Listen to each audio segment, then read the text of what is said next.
ତେବେ ବନ୍ଧୁଗଣ, ଆମର ହିନ୍ଦୁ ଧର୍ମରେ ନାରୀମାନଙ୍କୁ ଲକ୍ଷ୍ମୀ ମାଙ୍କ ସ୍ୱରୂପ ମନାଯାଇଥାଏ ଏବଂ ଏହା ମଧ୍ୟ କୁହାଯାଇଥାଏ ଯେ ଯେଉଁ ଘରେ ନାରୀର ପୂଜା କରାଯାଇଥାଏ କିମ୍ବା ନାରୀଙ୍କୁ ସମ୍ମାନ ଦିଆଯାଇଥାଏ ସେହି ଘରେ ମାତା ଲକ୍ଷ୍ମୀ ବାସ କରିଥାନ୍ତି।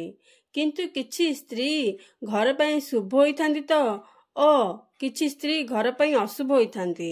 ତେଣୁ ଆସନ୍ତୁ ଜାଣିବା ଏହି ଭିଡ଼ିଓ ମାଧ୍ୟମରେ ସ୍ତ୍ରୀମାନଙ୍କର ଶୁଭ ଓ ଅଶୁଭ ଲକ୍ଷଣ ଗୁଡ଼ିକ। ନମ୍ବର 1, ଯେଉଁ ସ୍ତ୍ରୀମାନଙ୍କର ମଥା ଗୋଲାକାର ହୋଇଥାଏ ସେ ଧନୀ ହୋଇଥାନ୍ତି, ତାହା ସହ ଅନ୍ୟକୁ ସମ୍ମାନ ମଧ୍ୟ ଦେଇଥାନ୍ତି। ଯେଉଁ ସ୍ତ୍ରୀର ଡାହାଣ ହାତରେ ଜାଗାରେ 2ଟି କଳା ଯାଇଥାଏ ସେହି ସ୍ତ୍ରୀକୁ ବହୁତ ଶୁଭ ମନାଯାଇଥାଏ ଏବଂ ତାଙ୍କ ଜୀବନ ସୁଖରେ ବିତିଥାଏ। ନମ୍ବର 3, ଯେଉଁ ସ୍ତ୍ରୀର ମୁହଁ ଅତି ଲମ୍ବା ହୋଇଥାଏ ସେ କ୍ରୋଧୀ ଓ ତିକ୍ତ କଥାବାଚକ ସ୍ୱଭାବକ ହୋଇଥାଏ।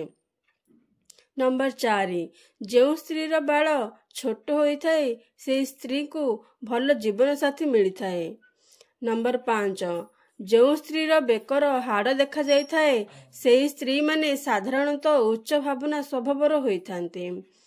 ନମ୍ବର 6, ଯେଉଁ ସ୍ତ୍ରୀର ଆଖି ଯଦି ନୀଳ ବା କଳା ଚକଚକିଆ ହୋଇଥାଏ ସେ ଭଲ ମନ, ସହାନୁଭୂତିଶୀଳ ଓ ସତ୍ୟବାଦୀ ହୋଇଥାନ୍ତି।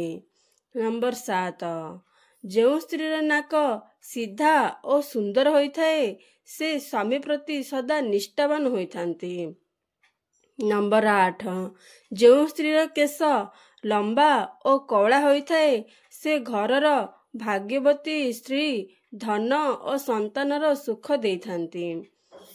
ନମ୍ବର 9, ଯେଉଁ ସ୍ତ୍ରୀର ହାତର କଚଡ଼ି ମୋଟା ହୋଇଥାଏ ସେହି ସ୍ତ୍ରୀ ନିଜ ପରିବାର ପାଇଁ ଅଶୁଭ ହୋଇଥାଏ।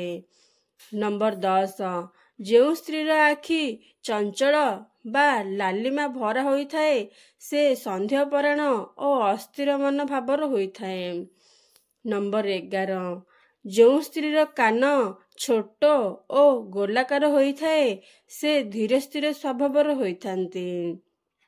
ନମ୍ବର 12, ଯେଉଁ ସ୍ତ୍ରୀର ହାତର ପାପୁଲି ଲାଲ ରଙ୍ଗର ହୋଇଥାଏ ସେ ପୁରୁଷମାନଙ୍କ ପାଇଁ ଶୁଭ ହୋଇଥାଏ। ନମ୍ବର 13, ଯେଉଁ ସ୍ତ୍ରୀର ପାଦରେ କଳା ଚିହ୍ନ ଥାଏ ସେ ଘର ପାଇଁ ଅଶୁଭ ହୋଇଥାଏ। ନମ୍ବର 14, ଯେଉଁ ସ୍ତ୍ରୀର ପାଦ ତଳ ନରମ ହୋଇଥାଏ ସେ ସ୍ତ୍ରୀ ଲକ୍ଷ୍ମୀ ସ୍ୱରୂପା ହୋଇଥାଏ। ନମ୍ବର 15, ଯେଉଁ ସ୍ତ୍ରୀର ନାଭି ଗଭୀର ଓ ଗୋଲାକାର ହୋଇଥାଏ ସେ ଘରକୁ ଧନ, ଆରୋଗ୍ୟ ଓ ସନ୍ତାନ ସୁଖ ହୋଇଥାନ୍ତି।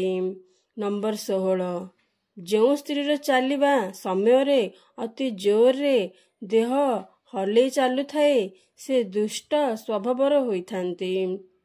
ନମ୍ବର 17, ଯେଉଁ ସ୍ତ୍ରୀର ଚର୍ମ ସୁନ୍ଦର ହୋଇଥାଏ ତାଙ୍କ ଭାଗ୍ୟ ଭଲ ଓ ଭଲ ସ୍ୱଭାବର ହୋଇଥାନ୍ତି।